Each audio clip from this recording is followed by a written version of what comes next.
საერთოდ ჩემ კიდევ ერთი მხილება არის მამუკა ხაზარაძის თაღლითობისა.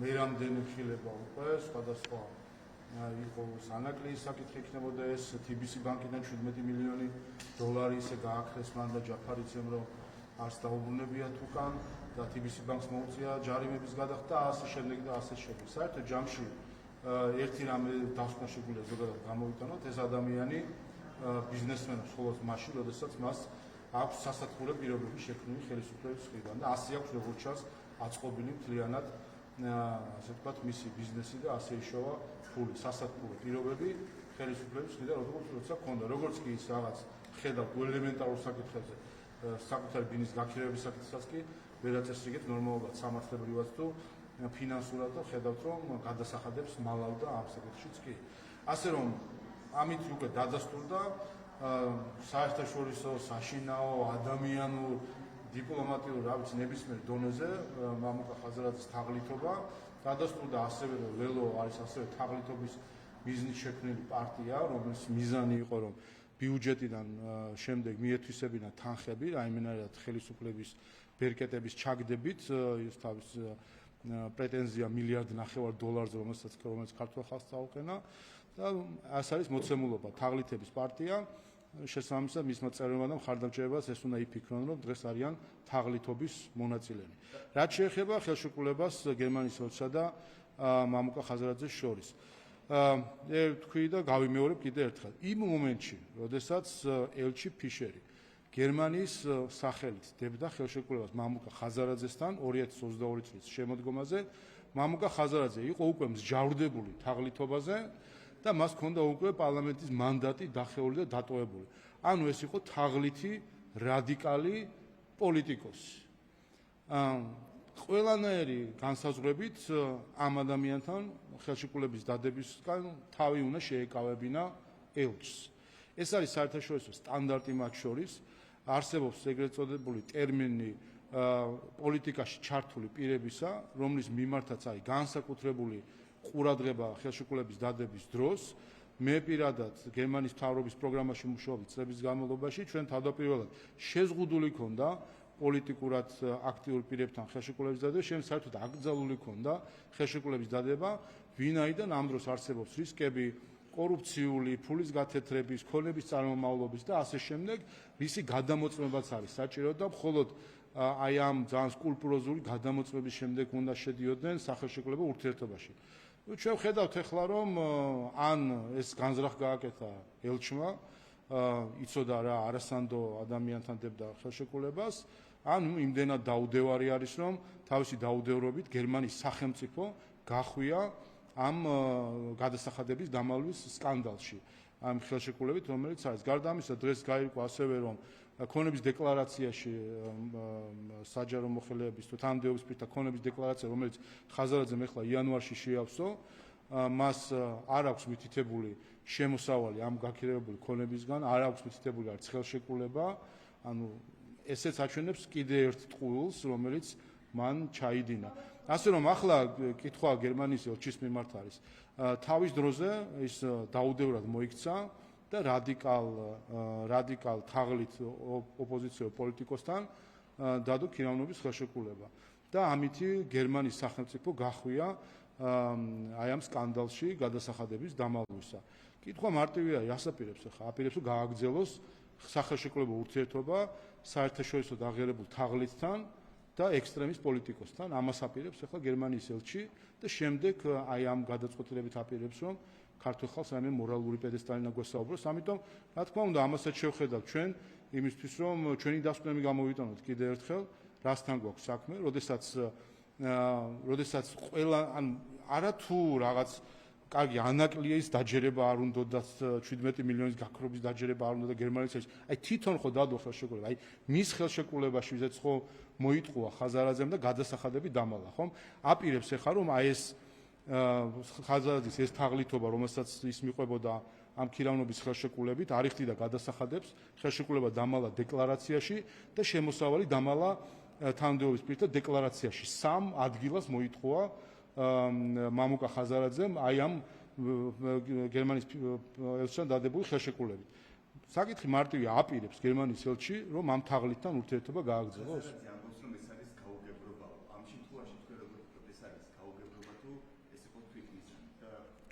ანუ ეს რა ვიცი ხა მას არ ვიცი რა გონია ხალხის სულელი გონია თუ როგორ არ ვიცი როგორ არის, მაგრამ ეს რაღაც ჟონგლირობა ტერმინებით რომ წყაროსთან დაბეგვა არ დაბეგვის საკითხი ხო გუში რაც დაწერა და ამაზე იყო ჩემი პასუხიც. მარტივი საკითხია ხო წყაროსთან დაბეგვა არ დაბეგვა ყველა თქვენ ხარ დასაქმებულები, ეს ეხება როცა დასაქმებული ადამიანი და მისი დამსაქმებელი იხდის საშემოსავლო გადასახადს. ყველა სხვა შემთხვევაში საშემოსავლო გადასახადს ადამიანი იხდის თავად. ეხლა რა უნდა დაგვაჯეროს ბანკის რომელსაც ნახევარ საქართველოს მისი ვალი ქონდა და ამ სესხების ამოღების იყო და ერთი დღე არ აპატიებდა რომ გადაეცილებინა ვინმე სესხი, ამ ადამიანმა არიცი საშემოსავლო გადასახადი რომ მისი გადასახდელი იყო? ნუ არის აბსოლუტური ან მართლა ფიქრობს რომ სულელები არიან ქართველები, ახლა აი ამ სისულელეს საუბრობს. კიდევ ერთხელ ფაქტი მარტივი არის, კიდევ ერთი თაღლითობა მამუკა ხაზარაძის გამოაშკარავდა, სამ ადგილას მოიტყუა საგადასახადო შემოსავლების სამსახურს მოატყუა, როდესაც არაცნობა რომ აქვს შემოსავალი რომლის განცნობა საშემოსავლო გადასახადი გადაიხადოს, მოატყუა ანტიკორუფციულ ბიუროს, როდესაც თანამდებობის პირის ქონების დეკლარაციაში არ ჩაწერა რომ აქვს ხელშეკრულება დადებული, რომელიც 10,000 ლარზე მეტი ღირებულების არის და იცით რომ $100,000 ხელშეკრულება იყო როგორც ხვდები და მესამე რომ არ მიუთითა დეკლარაციაში და კიდევ ერთხელ მოატყუა ანტიკორუფციული ბიურო რომ ქონდა შემოსავალი ქირის სახით ამ ხელშეკრულებიდან. სამჯერ მოიტყუა ადამიანი ამ ხელშეკრულებით და უბრალოდ დადასტურა კიდევ ერთხელ მისი თაღლითობა და კიდევ ერთხელ კითხვა მარტივია. რას აპირებს გერმანიის ელჩი და გერმანიის სახელმწიფო, რომ თაღლითთან დადებული ხელშეკრულება გააგრძელონ და ასე ჩვეულებრივად უნდა მიიღონ და საქართველოს სახელმწიფომ რომ მიიღო ზიანი ამ ხელშეკრულებიდან გამომდინარე, ამან ასე უნდა ჩაიგოს.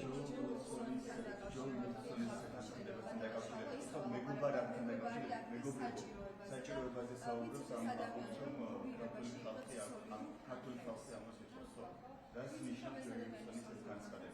ამ შემთხვევაში შესაძლებელია რომ ოპოზიციის ნაშველი პოლიტიკის საკითხის წამოჭრა ну ჩვენ ნახეთ რომ ბოლოს ხელშეკრულება დადებული ნაციონალური მოძრაობის მხრიდან იმ კომპანიასთან, რომელიც შემოწირულობებს აკეთებს ჯო ვილსონის კამპანიისთვის, ასე რომ აქაც ამერიკაში მოქმედმა გამჭვირვალობის კანონმა რუსულს რო ეძახიან, აი ზუსტად რუსულმა კანონმა უშველა ამერიკას და გაასაჯაროვა ის კავშირები და ფინანსური კავშირები, რომელიც არსებობს და ჩვენც ამერიკული კანონით მოგვეცა შესაძლებლობა რომ ამერიკაში მოქმედი კანონით მოგვეცა შესაძლებლობა რომ გაგვეგო ეს ფინანსური კავშირები.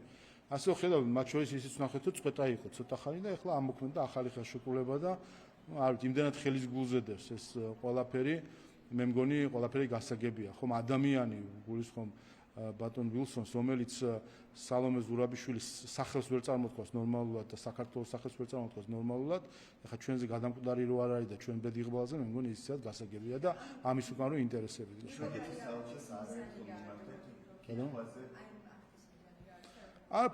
ეს არის ყოველდღიური საინფორმაციო ხმაურის შექმნა. თქვენ დააკვირდით, აი მედია ხართ და თქვენთვის ეს ყველაზე კარგად დასანახეთ. თქვენ ხედავთ როგორ ენაცვლებიან ერთმანეთს, ხან კონგრესმენი იქნება, ხან რომელიღაცა პარლამენტია, ხან რომელიღაცა ქვეყნის ხელისუფლება იქნება, ასე თუ ისე, თან ერთმანეთს არ ემთხვევიან, რომ ერთ დღეს მოხდეს ხოლმე ყველაფერი, გადანაწილებული აქვს თითქოს კვირის განრიგი ერთ დღეს და დღე-გამოშვებით მაინც მინიმუმ რომ იყოს რაღაცა განცხადება, რომელსაც შემდეგ წამოეშველება ადგილობრივ აკაცუკებს, რომ ნერვები იშალონ და ნერვები უშალონ ქართველ ხალხს. ეს არის მეტი არაფერი. დღეს უცხოეთთან ცდილობენ, რომ ქართველები ყავდეთ ნერვებზე, ასე ვთქვათ, და რაღაცნაირად ემოციური დაძაბულობა შემოიტანონ. აი ამას რო უყურებთ, საერთოდ რა ღირებულებებზე, რა ევროპაზეა საუბარი, ადამიანები უბრალოდ მავნებლობენ ქართველი ხალხის წინააღმდეგ ევროკავშირის წევრი ქვეყნების ხელისუფლების წარმომადგენლები მავნებლობენ. ამაზე მეტი იმედგაცრუება საერთოდ რა უნდა არსებობდეს, როდესაც ამ ყველაფერს ხედავთ.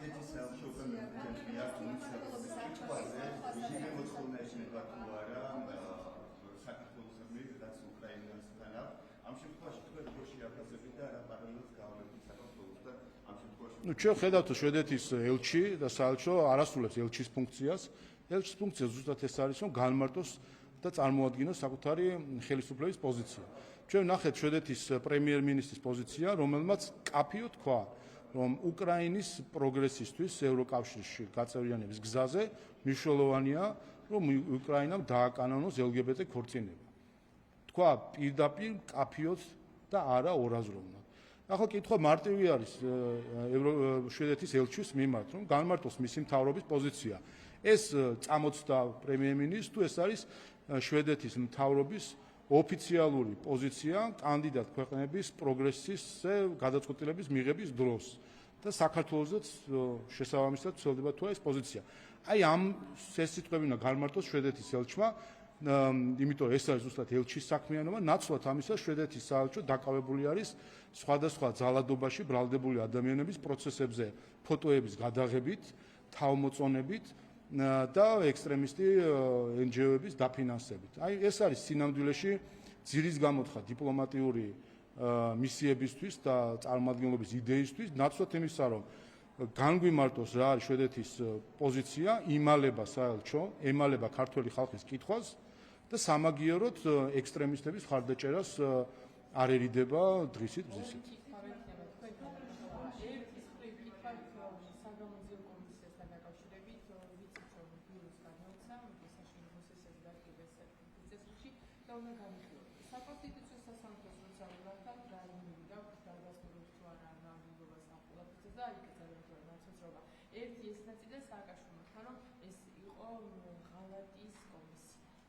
უბრალოდ ყოველთვის მე მინდა მადლობა გადაუხადო დროებით საგამოძიებო კომისიას, თითოეულ წევრს და განსაკუთრებით მის ხელმძღვანელს, ქალბატონ თეა წულუკიანს, გუშინ თქვენ მოისმინეთ ბოლო სხდომა, რომელზეც ასევე ანგარიში იყო წარმოდგენილი თუ რა კონკრეტული საქმიანობა გაწია კომისიამ, 50 დაახლოებით 50 სხდომა ჩატარდა, 100-ზე მეტი მოწმე გამოიკითხა, წერილები არის ასობით შესული კომისიაში და რამდენიმე ასეული გვერდისგან შემდგარი ანგარიში მოამზადა კომისიამ, რომელსაც პარლამენტი სექტემბერში განიხილავს და თავის დასკვასაც გამოიტანს ამასთან დაკავშირებით. ქართველმა ხალხმა და მე იმედი მაქვს, რომ აი საელჩოები, ესე იგი მოძალადეების სასამართლოებზე სიარულის შუალედში მაინც იმედი მაქვს, რომ თავისი ძირითადი ფუნქციით იყვნენ დაკავებული და თვალყურს ადევნებდნენ პარლამენტის საქმიანობას და კომისიის საქმიანობას. და მართალია ქართულ ენაზე ემართებოდა ყველაფერი, მაგრამ დარწმუნებული ვარ გამოძებნიდან თარჯიმას, რომელიც უთარგმნიდა რა ხდებოდა, რა ტრაგედიებს ყვებოდნენ ადამიანები, რას ნიშნავს წამება, რომელსაც ევროპა თვალს უხუჭავდა 2013-12 წლის განმავლობაში, როგორ წამებაზე ხუჭავდა თვალს ევროკავშირი. ბიზნესის რეკეტზე ხუჭავდა თვალს ევროკავშირი. ადამიანების, რა ვიცი მე, შავსიებში ჩაწერაზე, რომ ხუჭავდა თვალებს ევროკავშირი. ამ ყველაფერზე ეს ერთის მხრივ არის სააკაშვილის დანაშაულების და ნაციონალური მოძრაობის რეჟიმის დანაშაულების ხილება, მაგრამ ამავე დროს ეს არის ევროპის დუმილის მხილება. მაშინ, როდესაც აქ ხალხს აწამებდნენ, ევროკავშირში წითელ ხალიშას უშლიდნენ სააკაშვილს და უფრო მეტიც. როდესაც ეს ყველაფერი გაირკვა, როდესაც ვიდეოებიც ნახეს, სასამართლოებიც ნახეს და განაჩენების სააკაშვილის წინააღმდეგ, ამის შემდეგაც წითელ ხალიშებს უშლიდნენ. ევროპის სახალხო პარტია თავისუფალ სკამს გადგა მისთვის და დღესაც ევროპარლამენტი, ევროკავშირი გვეუბნება, რომ მიხეილ სააკაშვილი უნდა გათავისუფლდეს ციხიდან და გვეუბნება ევროკავშირის მართველი პოლიტიკური ჯგუფი, სახალხო პარტია, რომ მიხეილ სააკაშვილი არის დემოკრატიის ქვეყნის მოდერნიზატორი და დემოკრატიის შუქურა. აი ეს ღირებულებითი კრიზისია დღეს სინამდვილეში ევროკავშირში, როდესაც მწამებელს და დიქტატორს იხუტებენ გულში. ერთის მხრივ და მეორეს მხრივ ქართველ ხალხის ნებას ესე შორიდან ცივად უყურებენ და არაფრად არ მეიჩნევენ. სინამდვილეში ეს არის პრობლემა ევროკავშირის, რომ არის ღირებულებების დევალვაცია და დიქტატორი გამოცხადებული ყავთ თავის მეგობრებს.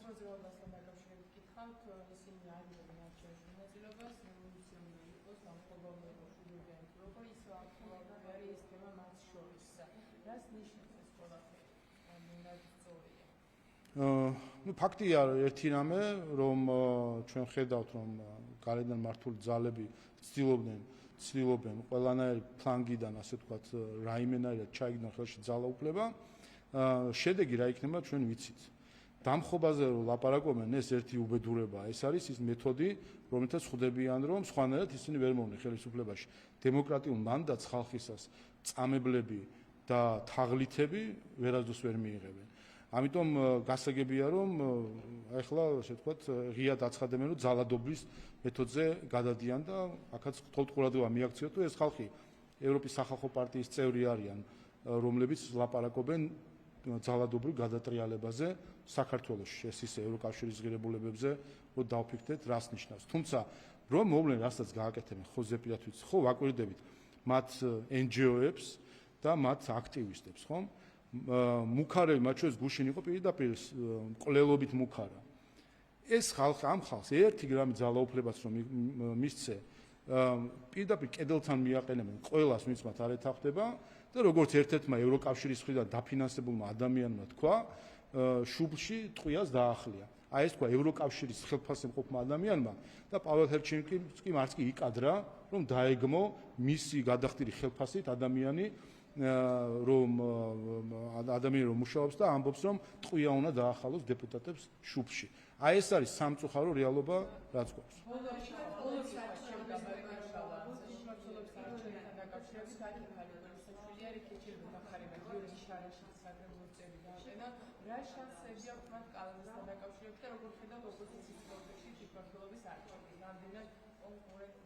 კიდევ ერთხელ 4 პარტიიდან 2 გაყვეს შუაზე, 4 პარტია, 2 არ იღებს მონაწილეობას, 2 იღებს მონაწილეობას. ეს არის ცდილობა, ასე თქვა, დივერსიფიცირების, რომ ესეც წადონ და ისეც წადონ, მაგრამ ვიცით, რომ შედეგი რა იქნება, ხა შანსი რო არა აქვს, რაიმე წარმატების არჩევნებზე თვითონაც იციან, ამიტომაც არის, რომ ზოგიერთი, ასე თქვა, გულუბრყვილო ოპოზიციონერი რადიკალი, გულუბრყვილო ასაჯაროებს კიდევაც სინამდვილეში რა გეგმაც აქვს, რომ 4-ში უნდა შეიკრიბონ და გადაატრიალონ მთელი ქვეყანა და აქ უნდა გამართონ 90-იანი წლები. ეს არის რა დაკვეთაც აქვს მათ მიღებული. რაც შეეხება კონკრეტულად ლელოს და გახარიას პარტიას, კიდევ ერთხელ გავიმეორებ, საერთაშორისო თაღლითის და ყოფითი მატყუარას პარტია რო დაждდება ერთად, მე მგონი გასაგებია რა განაჩენსაც მიიღებენ კიდევ ერთხელ ქართული ხალხისგან. საერთოდ სირცხვილია კიდევ ერთხელ ადამიანი თაღლითობაში მხილებული არ დარჩა სასამართლო ამ დედამიწაზე, რომელმაც თაღლითობაში არ ამხილა ხაზარაძე და ბოლოს იმდენად სამარცხვინო თაღლითობაში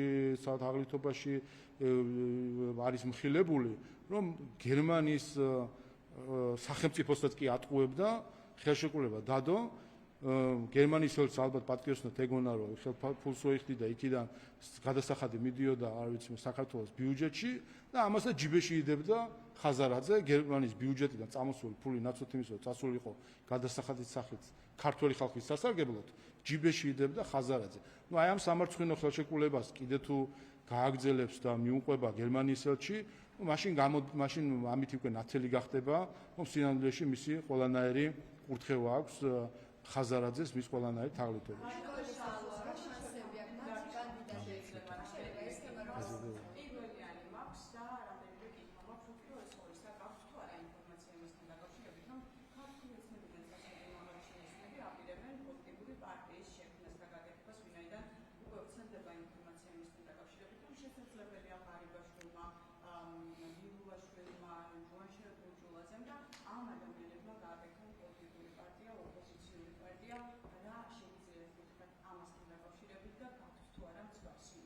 მე ვუწევთ თქვენ ავრცელებთ ამ ინფორმაციას, ამიტომ თქვენ უნდა თქვათ რა გაქვთ ამასთან დაკავშირებით.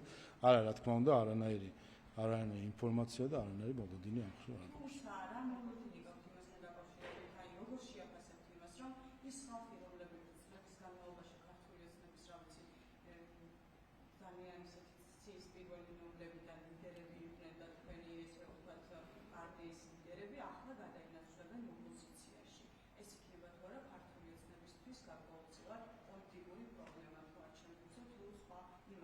კიდევ ერთხელ თქვენი მოგონილი თემა არის და თქვენ მოგონილი თემას გემრ. აბა როგორ არის? კარგით.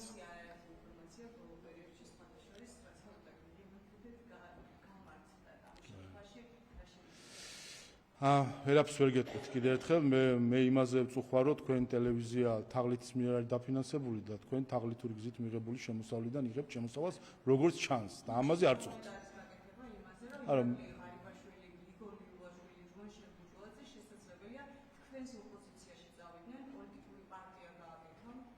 კიდე ერთხელ თქვენი მოგონილი თემა არის რა კომენტარი უნდა გავაკეთოთ თქვენ მოგონილი თემას.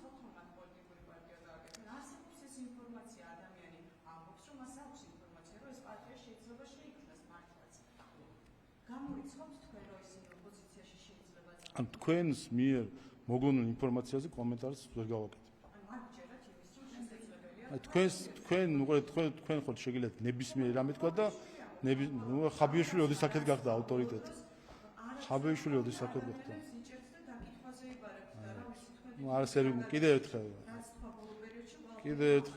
კიდე ერთხელ ხაბიაშვილის სახამოყოლი ისტორიებზე კომენტარს ვერ გავაკეთებ. კითხეთ.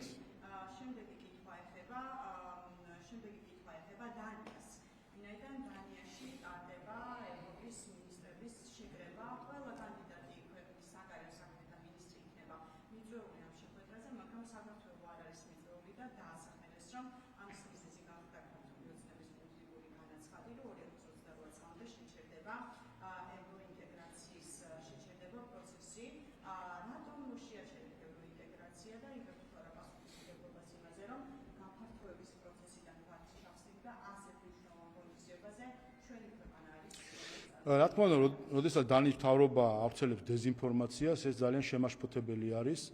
ვფიქრობთ, რომ ევროკავშირის შიგნით, როცა ევროკავშირის წევრი ქვეყნები დეზინფორმაციას ავრცელებენ სხვა ქვეყნის მიმართ, ეს ეწინააღმდეგება ევროკავშირის ფუძემდებელ პრინციპებს და ზოგადად ეწინააღმდეგება კეთილსინდისიერი პოლიტიკის კეთილსინდისიერი წარმოების პრინციპებს. აქაც ვიტყოდი, რომ დანიის ელჩი და საელჩო ნაცვლად იმისა, რომ არ იყვნენ დაკავებული მოძალადეების გულშემატკივრობით და სასამართლო სიარულით და ნაცვლად ამისა დაკავებული იყვნენ თავისი ძირითადი ფუნქციით, რასაც ქვია ქვეყნის წარმომადგენლობა. მე წესით ეხლა ისინი უნდა განმარტავდნენ, რატომ ავრცელებს დანიის ხელისუფლება დეზინფორმაციას საქართველოსთან დაკავშირებით. კერძოდ, არანაირი ევროპული ინტეგრაციის შეჩერება არასდროს არ მომხდარა, მით უმეტეს 28 ნოემბერს, როგორც თითქოს ისინი ციტირებენ. ამიტომ გულდასაწყვეტი არის, რომ დღეს ევროკავშირის წევრი ქვეყნებიდან გვესმის ტყუილი საქართველოს ხელისუფლებასთან მიმართებით. ასევე გეტყვით, რომ არა მხოლოდ მთავრობა, არამედ ჩვენ დანიის პარლამენტის ევროინტეგრაციის კომიტეტიდან გარკვეული პერიოდის წინ მივიღეთ ასევე წერილი, რომ საქართველოს პარლამენტის ევროინტეგრაციის კომიტეტის ხელმძღვანელი არ იქნება მიწვეული ეგრეთ წოდებულ კოზაკის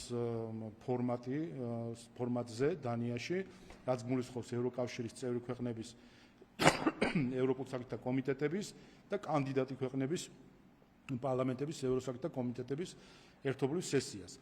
და რომ იგივე ასე თქვა დასაბუთებით არ იქნება მიწვეული. მე დღეს გავასაჯაროებ პრინციპში იმ წერილსაც და ჩემ პასუხსაც ამ წერილთან დაკავშირებით. მე პასუხი მივწერე დანიის პარლამენტის თავმჯდომარეს. კიდევ ერთხელ მოვახსენე, რომ რა თქმა უნდა ეს არის დეზინფორმაცია. თითქოს საქართველოს ხელისუფლებამ მთავრობამ შეაჩერა ევროპული ინტეგრაცია, ეს ერთი და მეორე, უფრო მეტიც, ეს არის კოზაკის წესების დარღვევა. და მიუთითე პირდაპირ წესდების მუხლები, რომლებიც უფლებას აძლევს კანდიდატ ქვეყნებს მონაწილეობა მიიღოს ამგვარ ფორმატებში და არანაირი უფლება არ აქვს მიცემული არავის, რომ შეზღუდოს ეს მონაწილეობა.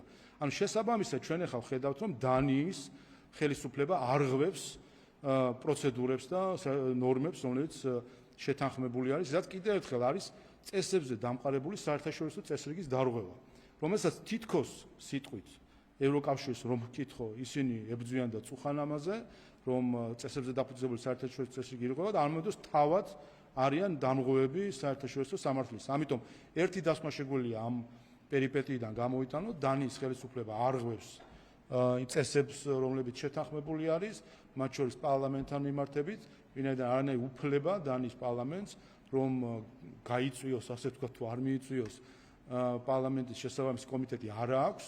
და შესაბამისად არ მიწვევა, ეს არის დარღვევა წესების და ჩვენ ხო ამას გვეუბნებოდნენ, რომ ევროკავშირი ეს არის წესები. და აღმოჩნდა, რომ ევროკავშირი ზიგ შემთხვევებში მაშინ არის წესები, როდესაც ეს წესები აწყობთ და როდესაც წესები არ აწყობთ, მაშინ არის ჯუნგლების კანონი.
მოგეთ კითხვას დავცვით, პასუხის გაეცით და თან ვიციო ისიც თქვით და რა უგიპასუხოთ, აღარ ვიცი, მაგრამ ერთ რამეს გეტყვით, რომ სხვა დროსაც მithქვამს და გავიმეორებ. დღეს ამერიკის შეერთებულ შტატებს და საქართველოს ყავს ერთი მტერი.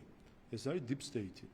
და ამ ვიცით, ამ მტერის ამ სწორედ ჩვენი მხილებების, ჩვენი და მათ შორის ტრამპის ადმინისტრაციის მხრიდან მხილებებით, ჩვენ ვიცით უკვე ამ მტრის ანატომია, ვიცით მისი მიზნები, ვიცით მისი ინსტრუმენტები როგორი არის.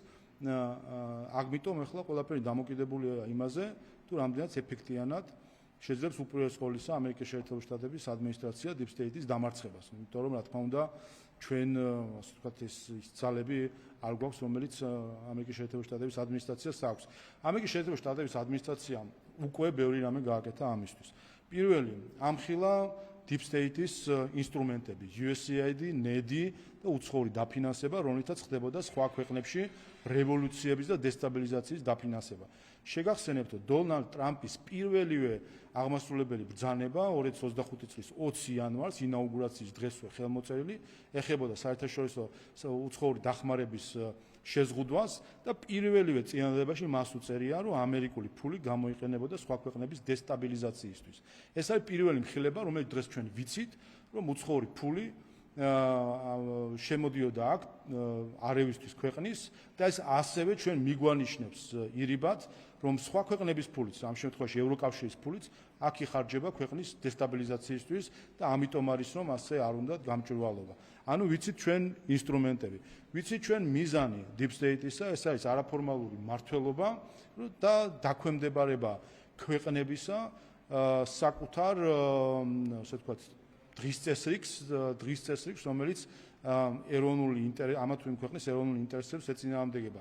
ხედავთ ჩვენ ეს გავლენა როგორი არის ევროკავშირში, ფაქტობრივად, რასაც ჩვენ უყურებთ ევროკავშირის რაღაც ეკონომიკური სტაგნაცია, რაც მიმდინარეობს, არის გამოწვეული იმით, რომ თავს მოხვეული პოლიტიკას ატარებენ ესა თუ ის ქვეყნები და მათ შორის ბრიუსელის ბიუროკრატია, ნაცვლად იმისა, რომ საკუთარი ხალხის ეროვნულ ინტერესებს ემსახურებოდეს. და ვიცით ანატომია კიდევ ერთხელ ამ მოვლენის შესაბამისად ახლა საქმე იმაშია, რომ დავარცხოთ და დამარცხდეს deep state-ი, როგორც ეს დონალდ ტრამპმა განაცხადა. დონალდ ტრამპმა საერთო ჯამში თქვა, რომ მისი პირველი პრეზიდენტობის დროს სწორედ deep state-ი არაფორმალური მმართველობა, ოლიგარქიული მმართველობა იყო, რაც არაძლევდა მას გასაქანს და ამიტომაც ახალი დაპირებით მოვიდა უკვე მეორე საპრეზიდენტო ვადაში, რომ ამ ოლიგარქიულ მმართველობას დაამარცხებს.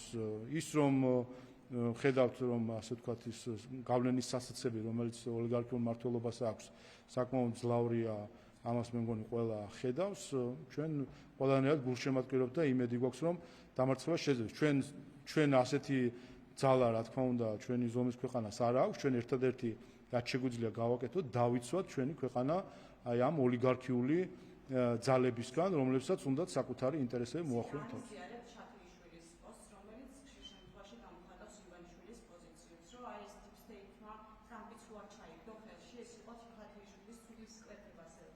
მე მგონი მე საკმარისად შემიძლია საკუთარი აზრების ჩამოყალიბება ისე რომ სხვების აზრების გაზიარება არ გაზიარების საკითხით კი არ იყოს აგიხსენით ჩემი დამოკიდებულება საკითხის მიმართ. ამიტომ მეკითხებით რომ ეს დუგინის განცხადებაც მოყვა ყველაფერს და რატო ემთხვევა ხოლმე რუსი პროპაგანდისტების და ქართული ოცნების პროპაგანდისტების ასეთი პოზიცია ქართული ოცნების იდეოლოგიის პოზიცია არ არსებობს პარტიულად თუ გაინტერესებთ პოლიტიკური მდივანი ქართული ოცნების მეგახლავართ ასე რომ აქ არ ვიცი თქვენ რისი ივანიშვილის თანამოაზრე არის ზაზა შატილიშვილი ხშირად და ქართული ოცნების თანამოაზრე არის საქართველოს მოსახლეობის ქართული ოცნების და მისი საპატიო თავმჯდომარის თანამოაზრე არის საქართველოს მოსახლეობის უმრავლესობა. დუგის რაც შეეხება, რატო დაემთხვა შეგუსი განცხადება ბოდიში შატილიშვილის განცხადებას? კიდევ ერთხელ თქვენ გინდათ ერთი სხვა ადამიანის განცხადება, მეორე სხვა ადამიანის განცხადება და ორი სხვა ადამიანის განცხადებას ერთმანეთთან დამთხევა მე მაკომენტარებინოთ. თუ ჩემი აზრი გაინტერესებთ ამა თუ იმ საკითხთან დაკავშირებით, მზად ვარ ჩემი აზრი მოგახსენოთ და ვფიქრობ, რომ Deep State-თან დაკავშირებით საკმაოდ ამომწურავად გიპასუხეთ ის, რომ კიდევ ერთხელ Deep State არის ამერიკის შეერთებული შტატების და საქართველოს საერთო მტერი და მე მგონი ჩვენ ეს ორი ქვეყანაა, რომელიც გამორჩეულად ამ მოვლენას ამხელს რამდენიმე ევროპულ ქვეყანასთან ერთად და კიდევ ერთხელ უსვევთ წარმატებას დონალდ ტრამპს.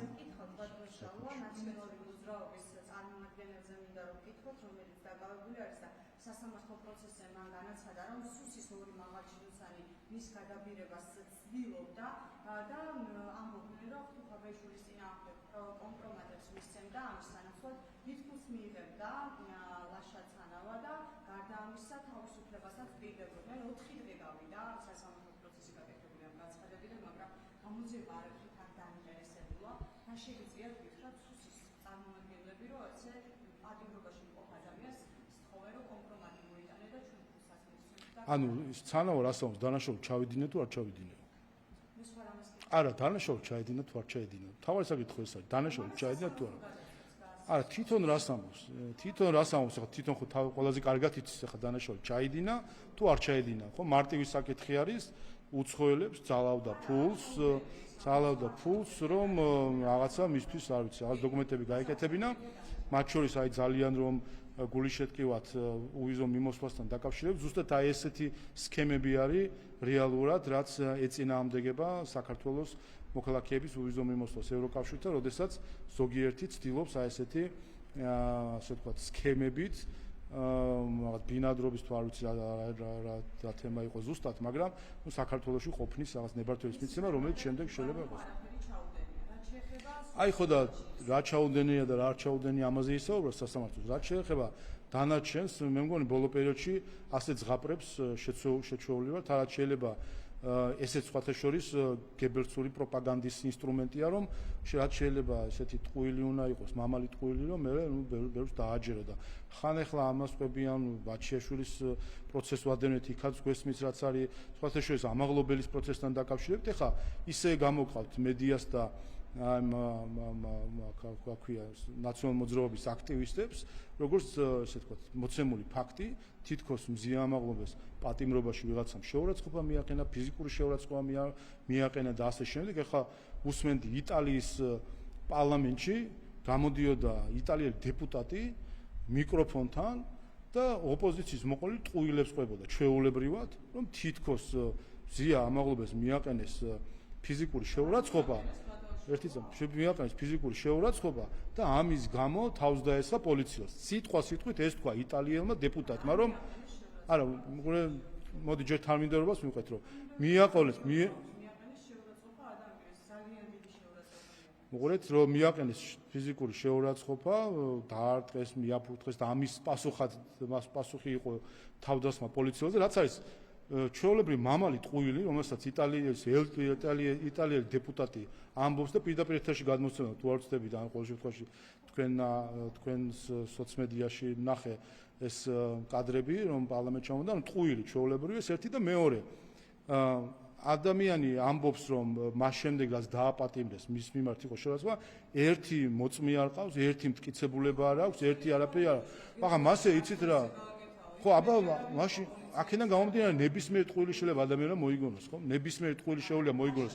ცანავა, ხო და უყურე რა უშლის ცანავას თქვას, რომ ჩემთან შემოსული იყო სუსის ხელმძღვანელია, რა უშლის, იტყვის. არა, იტყვის თქვენ თუ არა, უყურეთ ერთი წამი.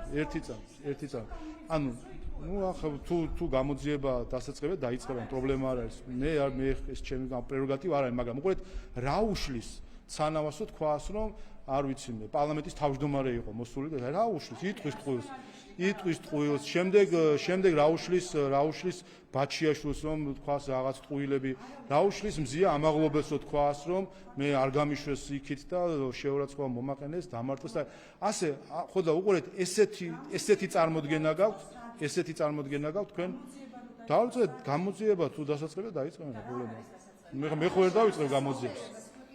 მე ხო ვერ დავიწყებ. თუ უყურეთ ნებისმიერი გამოძიების დასაწყებად ორგანოებს ვინც ამას იწყებენ, ამ შემთხვევაში არის პროკურატურა იქნება შენსახის სამინისტრო ყოველ შემთხვევაში ვის კომპეტენციაც არის, უყურებენ რამდენად რა გითხრათ ვარაუდი, ასე ვთქვათ, რომ სავარაუდო დანაშაული ჩადენის არსებობს და იმის მიხედვით იწყებენ, თუ დასაწყებია დაიწყებენ, თუ დასაწყები არ არის, არ დაიწყებენ.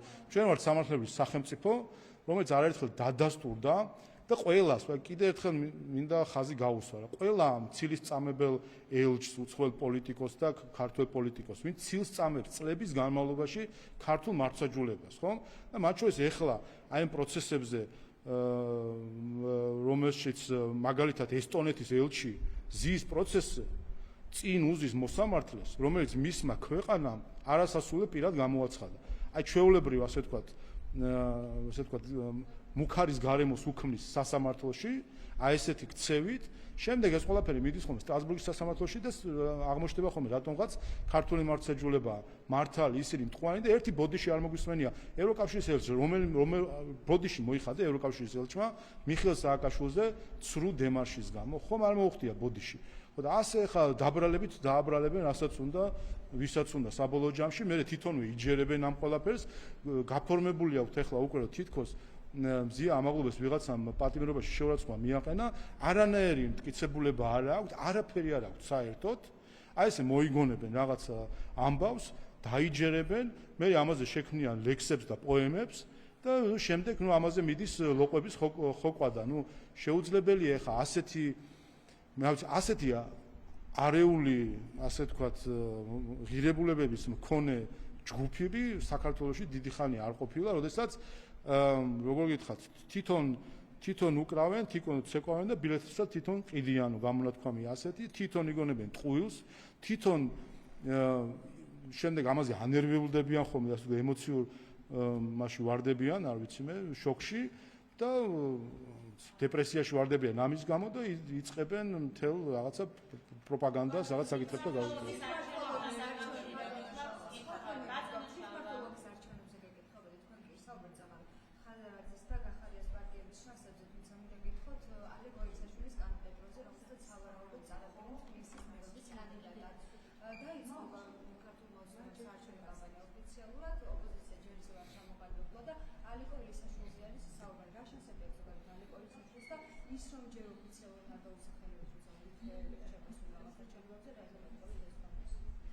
ალბათ ჰედლაინი იმ დღეს იქნება, რომ საერთაშორისო თაღლითმა და ყოფითმა მატყუარამ წარადგინეს ალეკო ელისაშვილი კანდიდატად. ასე რომ აქ ეპიტეტს არ გამოვიყენებ, პარლამენტის ყოფილი წევრია, მაგრამ მე მგონი გარემოება თავად მიანიშნებს საერთო ჯამში რა ცირკთან გვაქვს საქმე. აი ეს ყველაფერთან ერთად აჩვენებს მათ დამოკიდებულებას ქართული ხალხის მიმართ საბოლოო ჯამში და ამ დამოკიდებულების გამო მიიღებენ შესაბამის პასუხსაც ქართული ხალხის.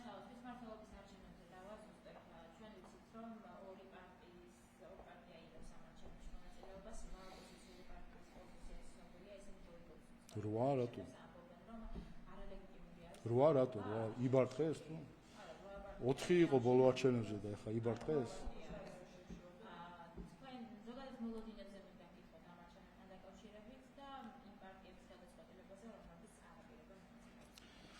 ოთხი პარტიიდან ორი მონაწილეობას იღებს, ორი არა. როგორც იცით, არის პარტია ახალი, რომელშიც არიან დროაც და გირჩიც და ასე შემდეგ. ეხლა არ ვიცი მე იბარტყეს თუ რა ქნეს და რა როგორ გახდნენ, მაგრამ ეხლა ეს რაღაცა პრიმიტიული ხრიკი გაბევრებისა და გაზავებისა, მე რამდენჯერ უნდა გააკეთონ ხა, ხო, ეს დაიწყოს, ეგ ხრიკები ნანახი გვაქვს უკვე 2016 წელს, როდესაც ნაცმოძრაობა და ევროპული საქართველო ვითომ გაიყო.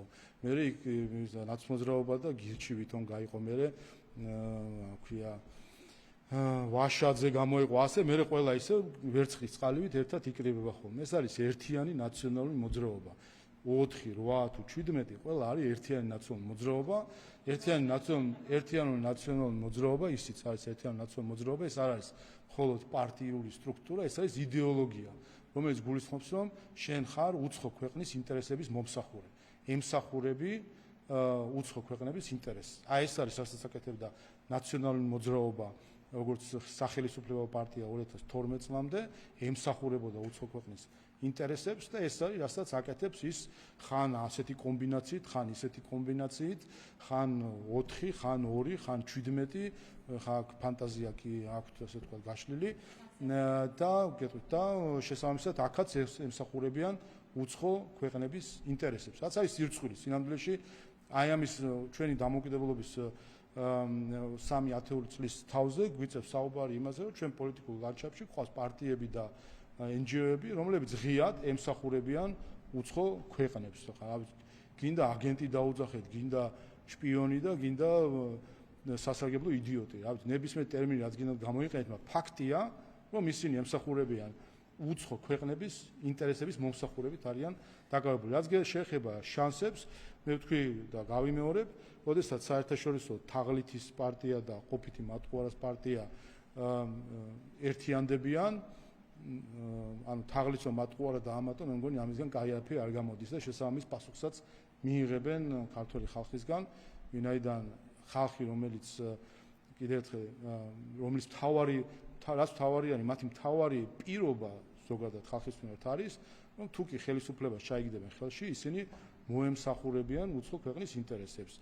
ისინი როგორც კი ეტყვის მათ უკრაინის პრეზიდენტის თანაშემწის მოადგილის მძღოლი, დააწესებენ სანქციებს რუსეთისთვის მეორე დღეს, ან შეიძლება იმავე დღეს, თუ კი ეს მძღოლი არ იყო და იყო თანაშემწე რანგინა გამომდინარე და ასე შემდეგ. ანუ მათ არანაირი ქართული ხალხის ინტერესი საერთოდ აი შკალაშიც კი არ არის საიდმე განხილვის პირდაპირ მითითება იქნება სანქციები, დააწესებენ სანქციებს. იარაღით შევარდებიან იარაღით. არ ამბობდნენ ომი გვინდაო, არ ამბობდნენ რომ უსანქციობას სანქციები და ბომბები ჯობიაო. ხო, ამას ამბობდა ევროკავშირის მიერ დაფინანსებული NGO-ები, ხო? ასე რომ ეს არის.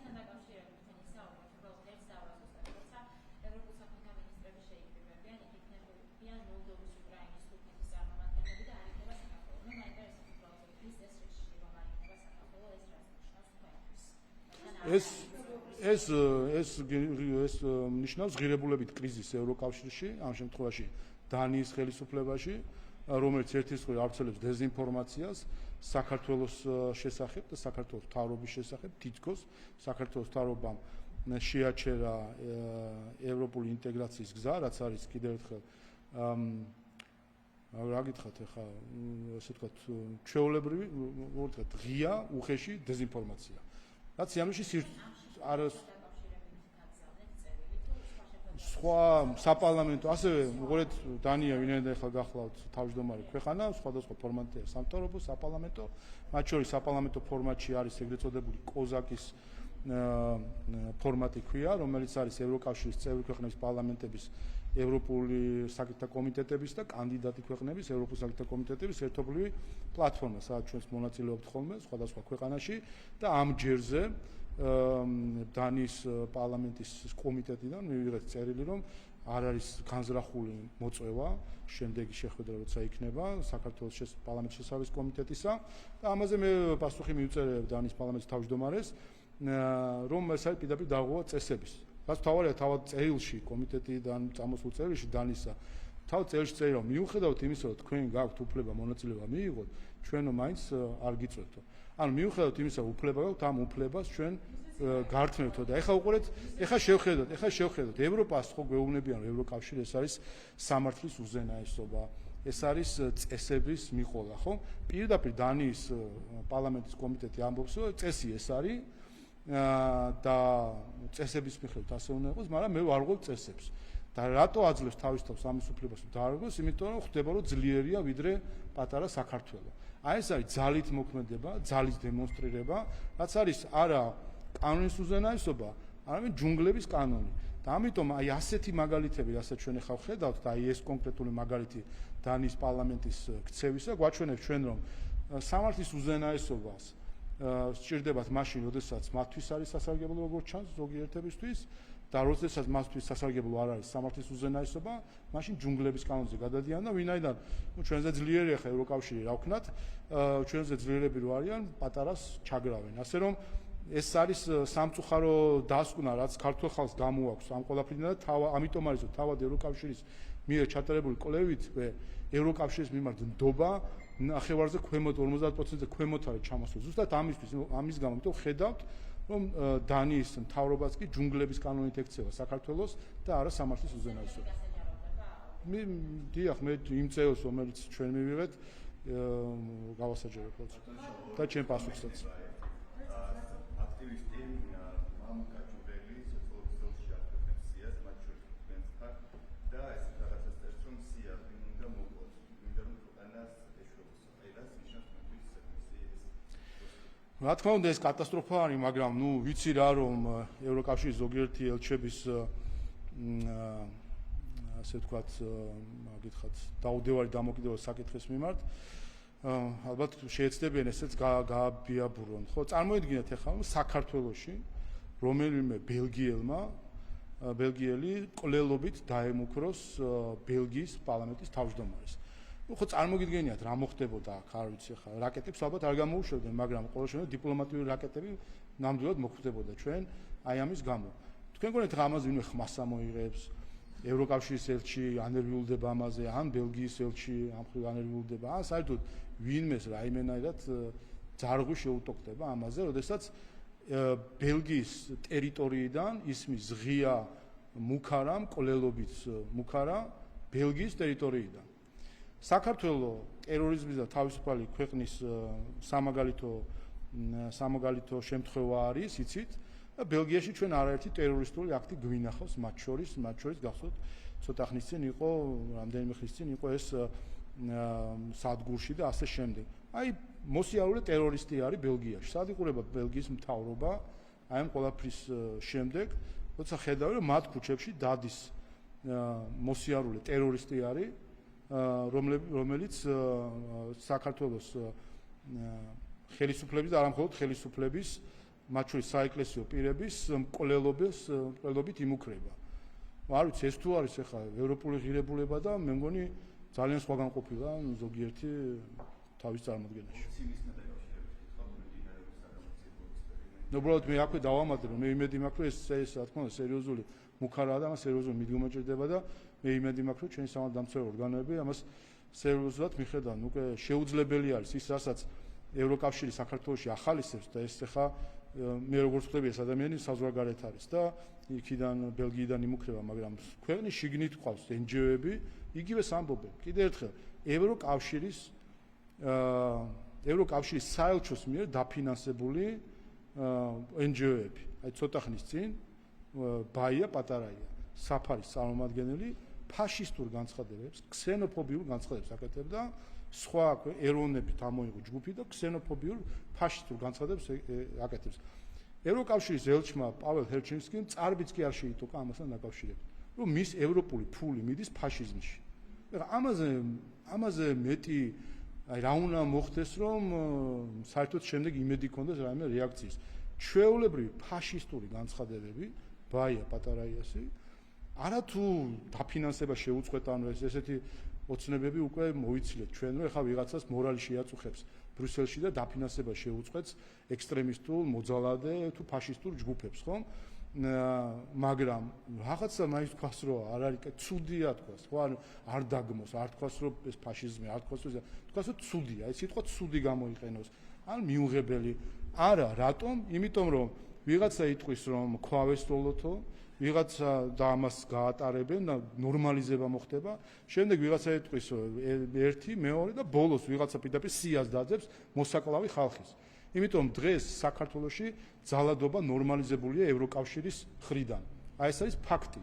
და ამ ფაქტ ნაცვლად იმისა, რომ ამ ფაქტს უპასუხო, შემდეგ გამოდის ზოგიერთი პრესპიკერი თუ ასე შემდეგ და დეზინფორმაცია. რა არის დეზინფორმაცია? ამაში, რომ ევროკავშირის მიერ დაფინანსებული NGO-ები აკეთებენ ფაშისტურ განცხადებას. მაშინ თქვან, რომ ეროვნული ჯგუფების გამოცალკევება, მათი მოხსენიება სხვადასხვა ეპითეტებით არ არის ფაშიზმი. აბა ერთი ეს თქვა. ერთი გაბედოს უნდა თქვას, რომ ეს არ არის რა ქვია, ფაშიზმი და ქსენოფობია. აბა თქვან თუ არ არის ეს ქსენოფობია და ნახავთ ერთი როგორ დაიცავენ თავის პოზიციას, მაგრამ ნაცვლად ამისა იჩევენ თავდასხმის ტაქტიკას, დეზინფორმაციას, ასე დაბრალების ტაქტიკას, ნაცვლად იმისა, რომ გასცენ პასუხი კითხვებს.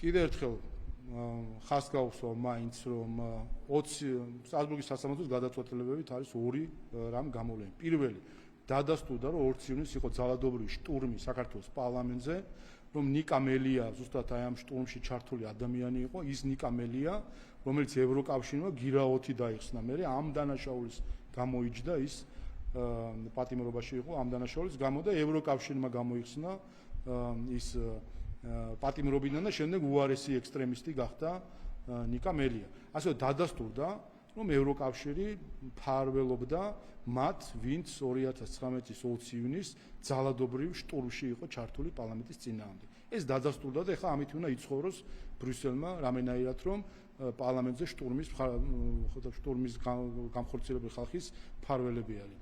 და მეორე ამავე დროს გამოავლინა სტრასბურგის სასამართლომ, რომ იყო ხარვეზები გამოძიების დროს და ბოლომდე არ იქნა დადგენილი, რამდენად სწორად იყო დაგეგმილი ამ ძალადობრივი თავდასხმის მოგერიების ოპერაცია.